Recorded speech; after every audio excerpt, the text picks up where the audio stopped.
First off, this article was well needed.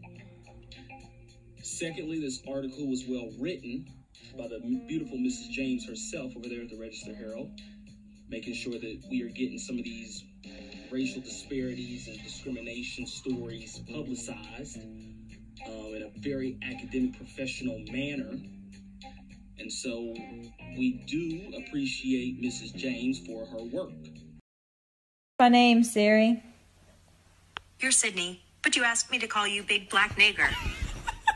On Easter Sunday of 2019, a viral video of two Shady Spring High School students surfaced online, and in the video, the two students were laughing hysterically at racial slurs. Now, I saw this video one day when I was scrolling on Twitter. I kind of didn't know what it was, and I can admit that I just kind of brushed over it because we see crazy stuff online all the time. But later that day, my sister asked me, "Did you see that racist video of those two girls from Shady?" And I said, "I think I've seen something about it," but I didn't realize how viral this video had gone at that point. And she showed me the video, and I seen so many students from both Shady and Woodrow that were absolutely outraged at what they were seeing. And at that point, I got in the comments myself, and I said, "I'm Cabria James with the Register-Herald, and if anyone else would like to provide any more information about this, I'm currently looking into it, and you can feel free to email me at blank and blank." The messages started rolling in from students from both schools because they were so outraged by what they were seeing. And at that point, I said, you know, I am a journalist. I have to remain objective.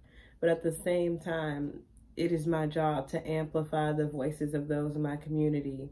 And this is something that we tuck under the rug a lot in West Virginia. Racism is still very rampant in this area, and it does get swept under the rug all too often. And one of them was the brave and courageous Miss Christiana Jones, student body president of Woodrow Wilson High School. I graduated from there myself, so of course I'm extra proud to see them standing up for justice in this state.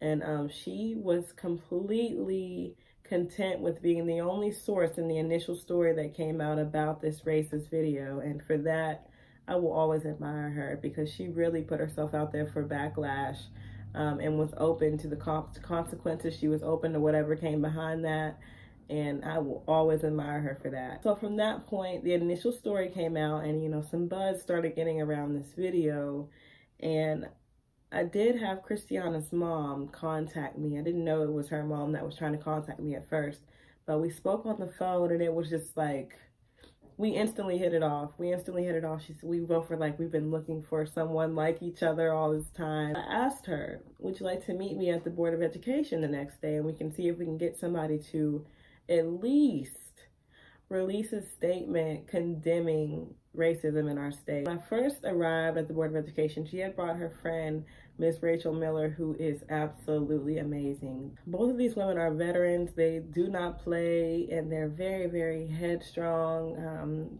They're just very determined, very ambitious, just like myself, and I instantly just connected with them. I just can't stress it enough. It was just instant. The connection was just instant. We got there and we just kept getting the runaround. They kept saying maybe call at this time and come back at this time. And we were like, okay, that's fine. You know, I'm kind of just like, you know, I'm reporting one about my day to day. This is just one of the stories I'm working on today. And Miss Jones says, do you want to go to Shady? And something in me was like, let's go. Let's just go. Let's just ride out there to see if we can find any kind of conclusion. We rode out to Shady Spring High School, which is notorious for racism in this area. And again, we were swept under the rug and no one would meet with us. I've put in voicemail after voicemail with their principals, that all of their administration, no one has ever at any point reached back out to me. So we returned back to the Board of Education as we were asked, and once again we were blown off not once but twice in one day by the Board of Education. And even at this point, it wasn't so much about the disciplining of these students. It was more or less we were looking for the board to release a statement at least condemning the racist acts, at least, and we never got that. We never got that. Because the truth of the matter is, with seeing that video, you are really put into a down moment of what our children go through every day when they come to school, the climate of tension they have to deal with every day, getting dressed, come to school and perform. And we wonder why our stellar academic Black scholars are not standing up to perform. Is because they have to deal with racism. And it's hard to learn in an environment to where there's so much racial tension. So a few days went by, you know, the second story came out about these parents being pushed to the side. And, you know, the outrage continued to grow because everyone's like, are they at least going to release a statement about it?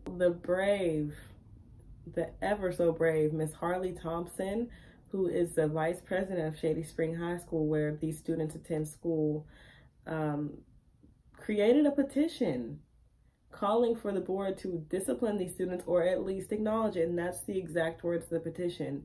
The petition received more than 1,000 signatures in less than 24 hours because the community was so outraged. And it's such a shame that the students have to step up and ask for justice because their school system, a place where they're sent to learn in comfort, to learn how to thrive, to learn how to be the best possible version of themselves, won't even support them against racism in Raleigh County. And I'm sure it's not just Raleigh County, it's other places in West Virginia as well, where these students, the fact that they are learning in a hostile, sometimes racist environment, is just completely swept under the rug. Now, the Monday morning meeting, we arrived and we had Miss Christiana Jones, the student body president of Woodrow. Then we had Miss Harley Thompson, vice president of Shady Spring High School, Miss Ayana Jones, which is Christiana's mother, Miss Rachel Miller, and she also has insight on diversity training for schools and other facilities. And we had Mr. Thaddeus Breckenridge, which I would say he's a local activist. It was just so beautiful to see these people from all these different corners of the community coming together. I was there as well, but I was told that no reporters could be present, which is just so embarrassing because literally I was there as I should have been looked at as a gift to the Board of Education to get this message out there, to let you know that here's a platform that you can go on the record and say that we don't accept racism. And every time that I presented myself to them, they were just so cowardly that they didn't take advantage of the opportunity to let the community know that they didn't.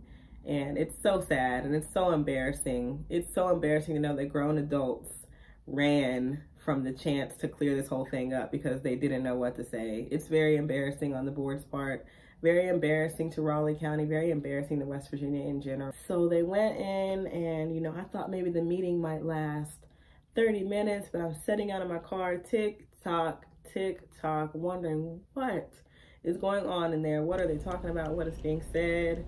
My mind is all over the place. I'm just in the car, just like, what's going on? What are they saying? Guys, I so badly want to leave and go grab a coffee or something, but I know that the moment I pull out of this parking lot, they're gonna burst through the doors and I'm gonna miss everything.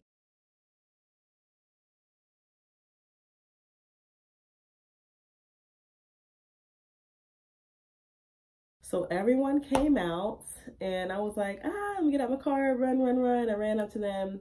And they told me a little bit about how the meeting went. My opinion, today's meeting went great. I got to sit and talk with some of the board members here at Raleigh County, and they seemed that they want to make a stand against racism, and they just want to know how to go about it. It really seems like they're going to try to make a difference, which they need to. In terms of what's next, I'm not going to allow the situation to get swept under the rug, and many other people in the community are not going to either. These girls are set to graduate at the end of this week, and they'll probably go off to college and not face any consequence for their racist act, and they'll probably raise racist children and no one will ever condemn them. And it's just such a sad thing that the Raleigh County Board of Education could have used this as a teachable moment and that they neglected to do so. It is also being talked about whether or not the board should implement diversity training for all of their staff across Raleigh County. So guys, I don't know what's next, but I do have my eyes open, my ears open, and I will keep you all updated. But for now, let's continue to work to stop racism in West Virginia.